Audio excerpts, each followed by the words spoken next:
আসসালামু আলাইকুম। বর্তমান বাংলাদেশের যেখানে সেখানে ধর্ষণ, খুন, রাহাজানি, চাঁদাবাজি বেড়েই চলেছে। আপনাদের কি মনে হয় না বর্তমান বাংলাদেশে যিনি স্বরাষ্ট্র উপদেষ্টার দায়িত্ব পালন করছেন জাহাঙ্গীর আলম চৌধুরী, তিনি বাংলাদেশের নৈরাজ্য ঠেকাতে পারছে না?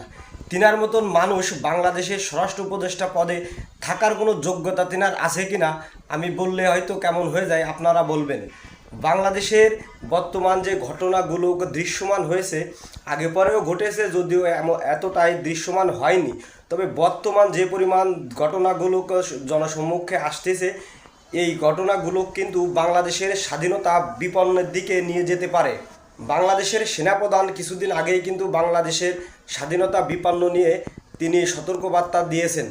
বর্তমান বাংলাদেশের যে সকল রাজনৈতিক দল আছে তারা নিজেদের স্বার্থে তারা বিভিন্ন সময় বিভিন্ন মতাদর্শে দেখিয়ে তারা দাঙ্গা ফ্যাসাদের দিকে নিয়ে যাচ্ছে এই বাংলাদেশকে।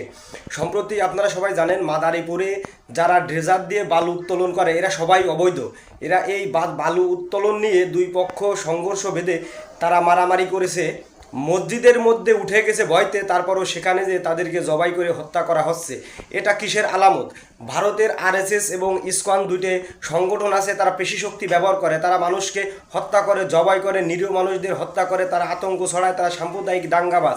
তবে এইগুলো তো বাংলাদেশে নাই। তবে কেন বাংলাদেশে এইসব হচ্ছে? এই স্বরাষ্ট্র উপদেষ্টা বর্তমান বাংলাদেশের আইন শৃঙ্খলা ঠেকাতে পুরোপুরি ব্যর্থ। আর বাংলাদেশের প্রধান যিনি উপদেষ্টা ডক্টর মোহাম্মদ ইউনূস, তিনি যদিও বিশ্ব নেতা, তবে তিনি মানবিক লোক। এই মানবিক লোক দিয়ে বাংলাদেশ চালানো সম্ভব না। বাংলাদেশের মানুষের দীর্ঘ 16 বছরে ফ্যাসিবাদী শাসনে তারা নিজেরাই ফ্যাসিবাদে পরিণত হয়েছে।